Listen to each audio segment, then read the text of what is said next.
I want to talk today about the right way to build an audience. Now, I obviously am a filmmaker and I have been told and I've been trying to build an audience, build an audience, build an audience. That's been drilled into my head for like the past decade. You have to have an audience, but we don't really know what that means. We either think that it's somebody else's job to build an audience.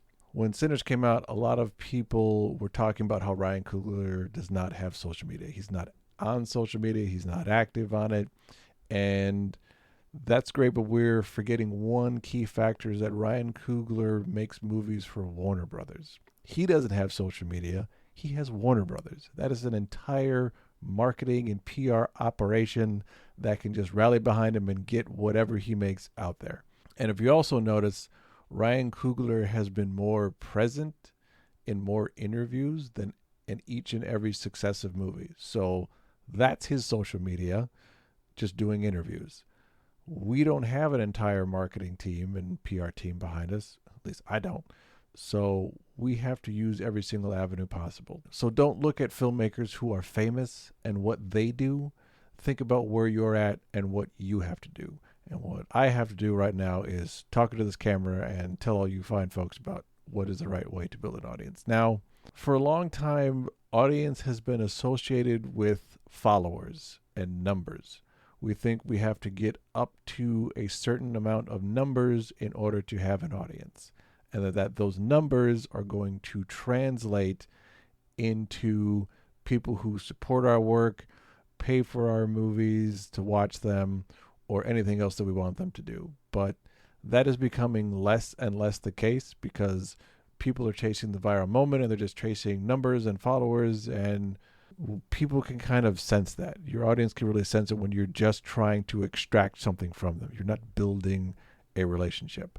When I started the Blended Future project back in 2019, 2020, right around the pandemic, I just started writing articles. I would write articles and I would put them up online and I would share them on Instagram and people would start like following me. But I also made a point to share them and on different platforms and also leave comments and talk to people. And some of those people would send me DMs and I would DM them back and we started having conversations. I think that's what an audience is. It's people who know you and support you.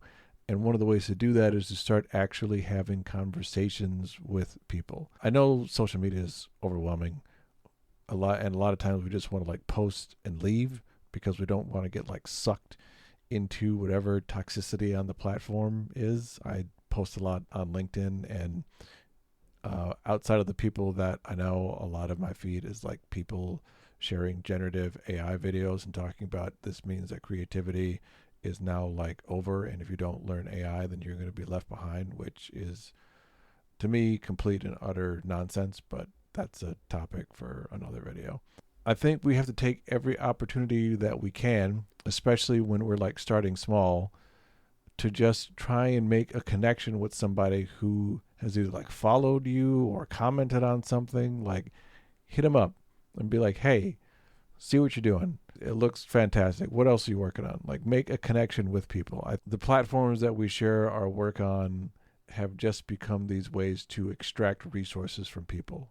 And everybody's sick of it. That's part of the reason why people are like sick of Instagram, because it's either like ads or things from people that they don't know. And a lot of it is like, look at this cool thing I'm doing, go buy it.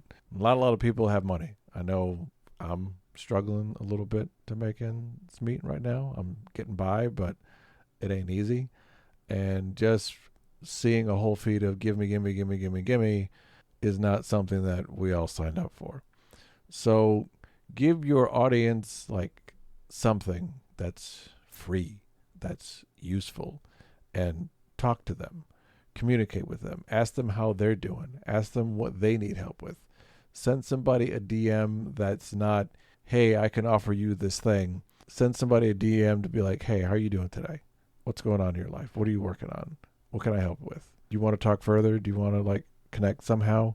Social media is now just like media. It's just like a long television show. Let's try and put the social back into it.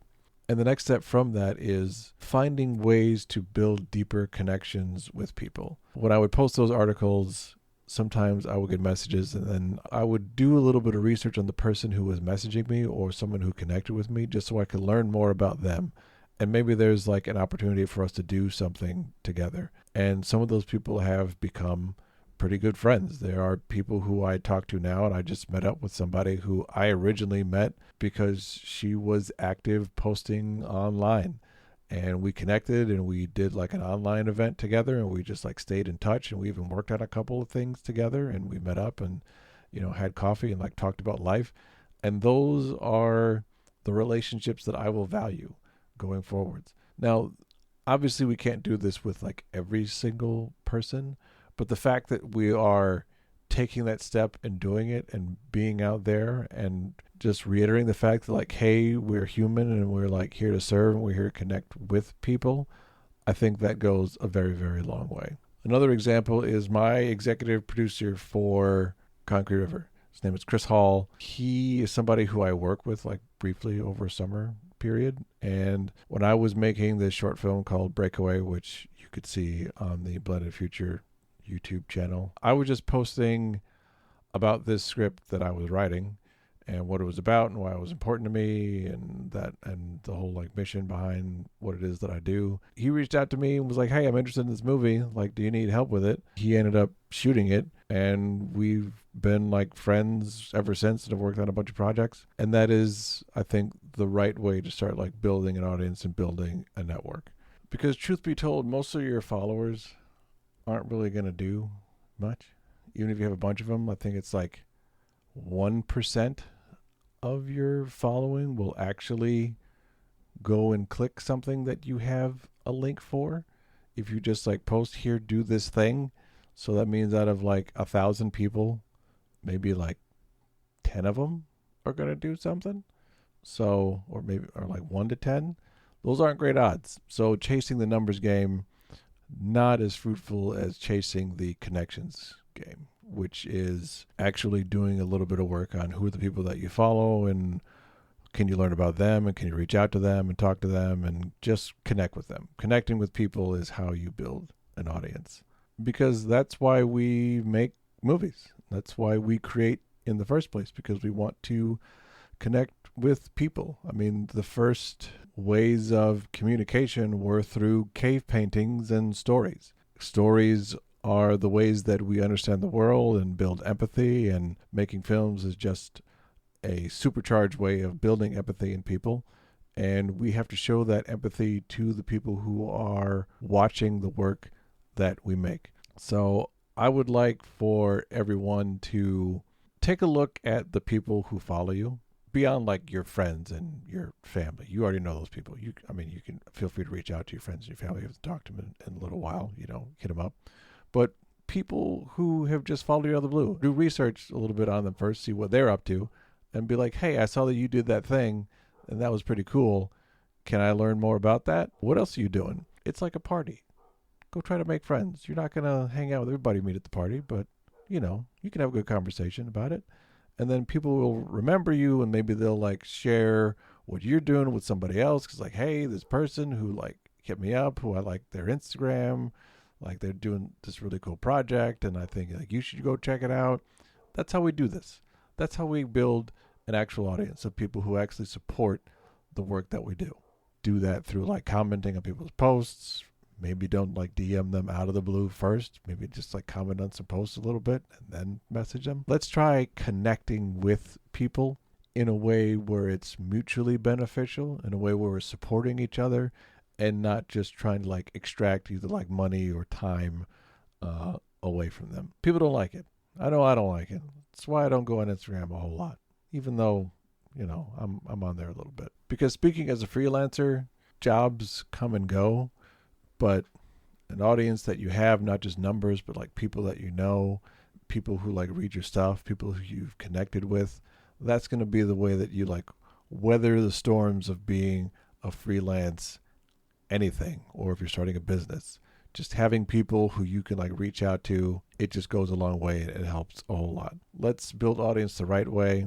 Let's do it in a way that's uplifting and not just extracting. Let's be there for each other, support each other.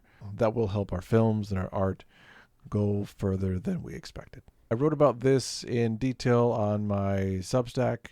Go to marislitica.substack.com and I'll leave a link to the article in the description below. Check that out. I write newsletters twice a week, Monday and Wednesday morning. I like to go in further detail on the things that I talk about, and you can check that out there. Thanks very much for watching, and I'll see you next time.